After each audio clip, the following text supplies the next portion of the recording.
I'm not here to announce my candidacy for office, and I'm not going to endorse a candidate today. Instead, I'd like to offer my perspective on the nominating process of my party.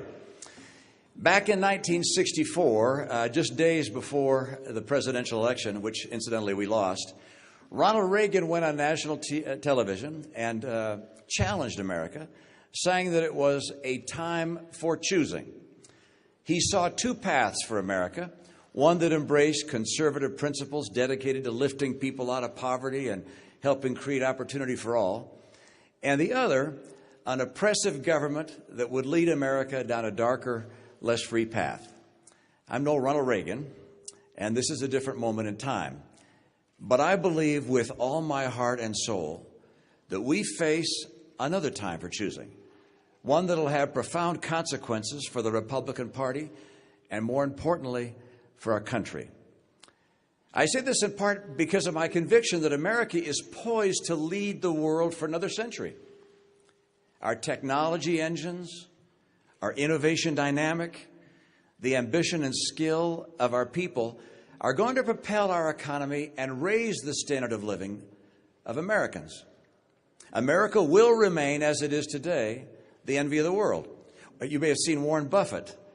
He said, and I think he's 100% right, that the babies being born in America today are the luckiest crop in history. Now, that doesn't mean we don't have real problems and serious challenges. We do. At home, poverty persists, and wages are stagnant. The horrific massacres of Paris and San Bernardino, the nuclear ambitions of the Iranian mullahs, the aggressions of Putin, the growing assertiveness of China, and the nuclear tests of North Korea confirm that we live in troubled and dangerous times. But if we make the right choices, America's future will be even better than our past and better than our present. On the other hand, if we make improvident choices, the bright horizon I've described will not materialize. And let me put it very plainly. If we Republicans choose Donald Trump as our nominee, the prospects for a safe and prosperous future are greatly diminished. Let me explain why I say that. First, on the economy. If Donald Trump's plans were ever implemented, the country would sink into prolonged recession.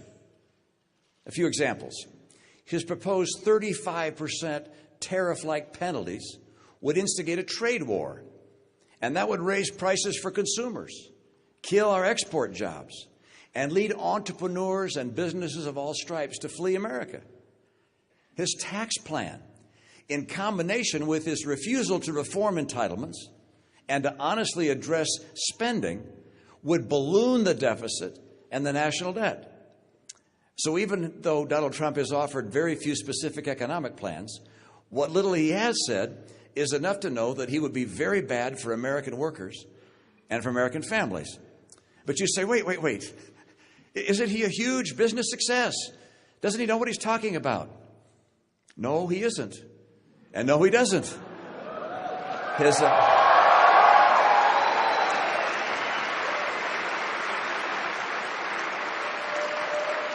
Look, his bankruptcies have crushed small businesses and the men and women who work for them. He inherited his business. He didn't create it. And whatever happened to Trump Airlines? How about Trump University? And then there's Trump Magazine and Trump Vodka and Trump Steaks and Trump Mortgage. A business genius he is not. Now, not every policy that Donald Trump has floated is bad, of course. He wants to repeal and replace Obamacare. He wants to bring jobs home from China and Japan. But his prescriptions to do those things are flimsy at best. At the last debate, all he could remember about his health care plan was to remove insurance boundaries between states. Successfully bringing jobs home requires serious policy and reforms that make America the place businesses want to come, want to plant, and want to grow. You can't punish business into doing what you want. Frankly, the only serious policy proposals that deal with a broad range of national challenges we confront today come from Ted Cruz, Marco Rubio, and John Kasich. One of these men should be our nominee.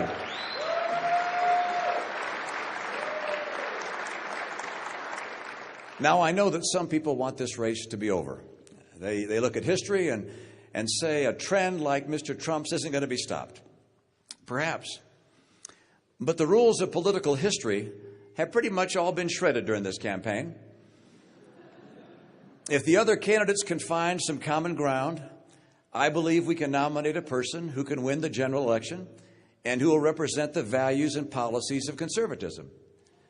Given the current delegate selection process, that means that I'd vote for Marco Rubio in Florida and for John Kasich in Ohio and for Ted Cruz or whichever one of the other two contenders has the best chance of beating Mr. Trump in a given state. Now let me turn to national security and the safety of our homes and loved ones. Mr. Trump's bombast is already alarming our allies and fueling the enmity of our enemies.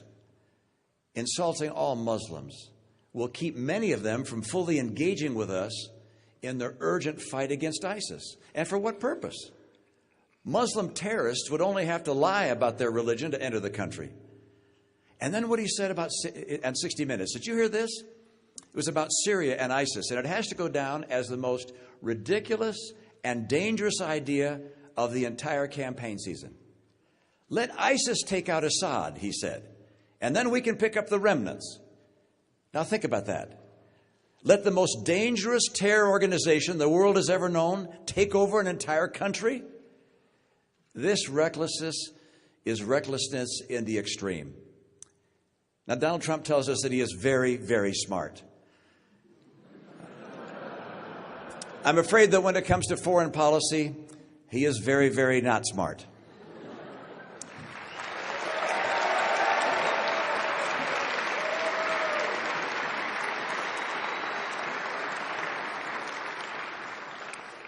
Now, I'm far from the first to conclude that Donald Trump lacks the temperament to be president. After all, this is an individual who mocked a disabled reporter, who attributed a reporter's questions to her menstrual cycle, who mocked a brilliant rival who happened to be a woman due to her appearance, who bragged about his marital affairs, and who laces his public speeches with vulgarity. Donald Trump says he admires Vladimir Putin. At the same time, he's called George W. Bush a liar. That is a twisted example of evil trumping good.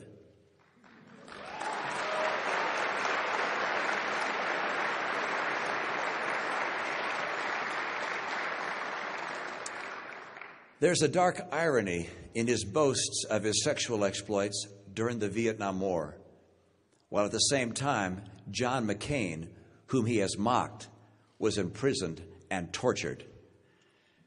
Dishonesty is Donald Trump's hallmark. He claimed that he had spoken clearly and boldly against going into Iraq. Wrong. He spoke in favor of invading Iraq. He said he saw thousands of Muslims in New Jersey celebrating 9/11. Wrong. He saw no such thing. He imagined it. He's not of the temperament of the kind of stable, thoughtful person we need as leader. His imagination must not be married to real power. The President of the United States has long been the leader of the free world. The President and, yes, even the nominees of the country's great parties helped define America to billions of people around the world. All of them bear the responsibility of being an example for our children and our grandchildren. Think of Donald Trump's personal qualities: the bullying, the greed, the showing off, the misogyny, the absurd third-grade theatrics. You know, we've long referred to him as the Donald. He's the only person in the entire country to whom we have added an article before his name, and it wasn't because he had attributes we admired. Now imagine your children and your grandchildren acting the way he does. Would you welcome that? Haven't we seen before what happens when people in prominent positions fail the basic responsibility of honorable conduct? We have. And it always injures our families and our country. Watch, by the way, how he responds to my speech today.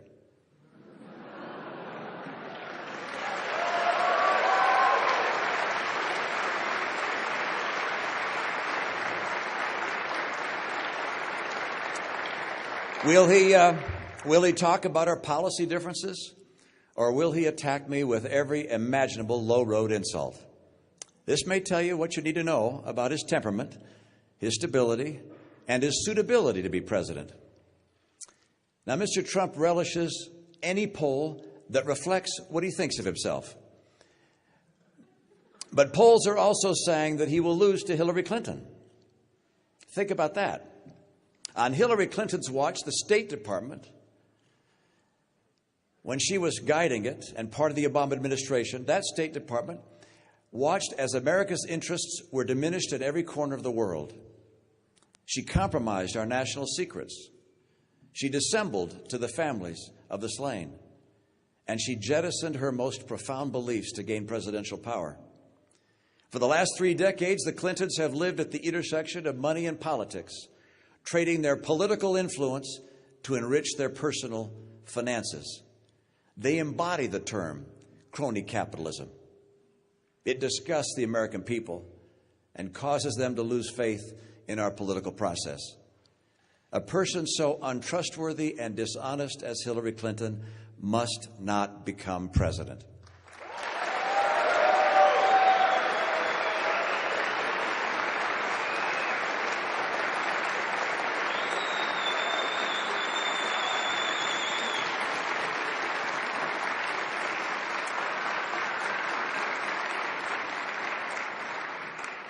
Of course, a Trump nomination enables her victory.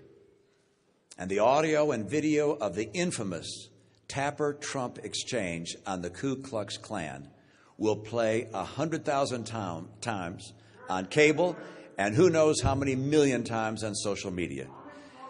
There are a number of people who claim that Mr. Trump is a con man, a fake. Thank you.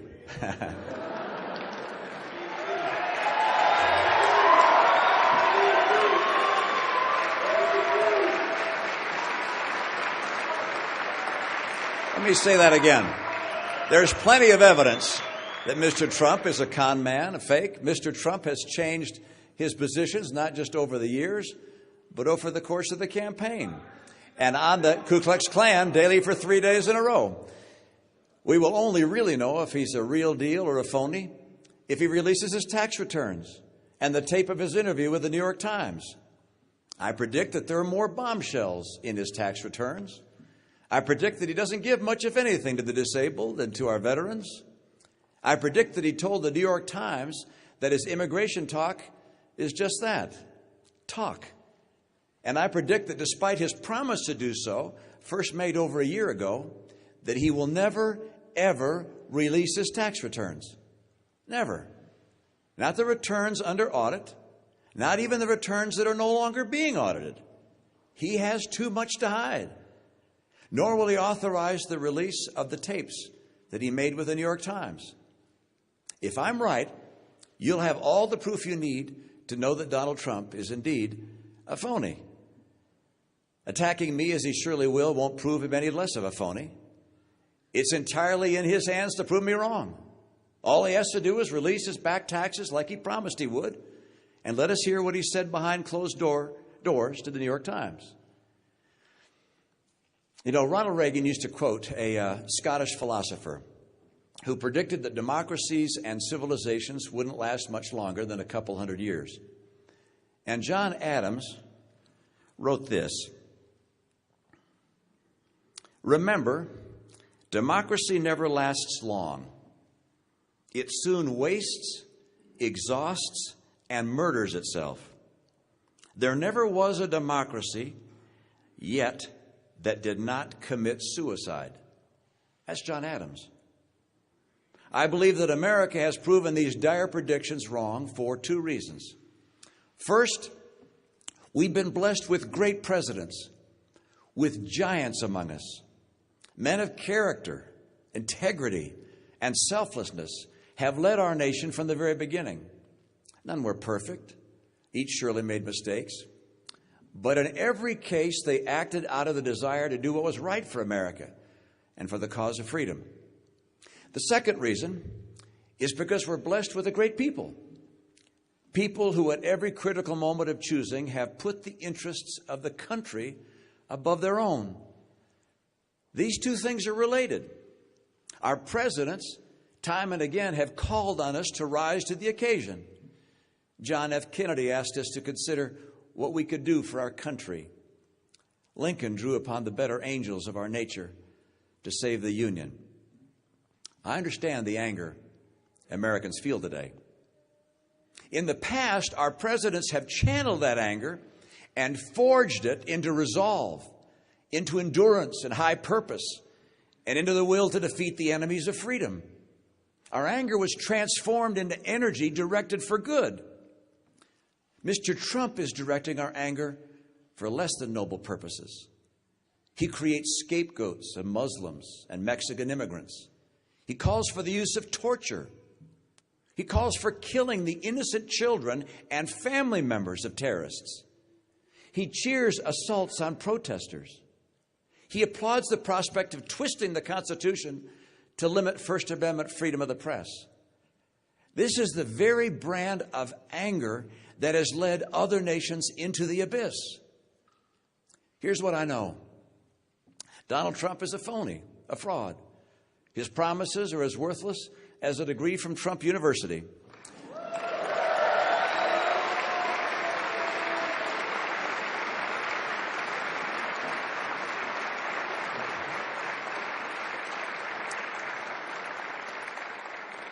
He's playing the members of the American public for suckers. He gets a free ride to the White House, and all we get is a lousy hat. His domestic policies would lead to recession. His foreign policies would make America and the world less safe. He has neither the temperament nor the judgment to be president, and his personal qualities would mean that America would cease to be a shining city on a hill. I'm convinced America has greatness ahead, and this is a time for choosing. God bless us to choose a nominee who will make that vision a reality. Thank you, and God bless you all. Thank you.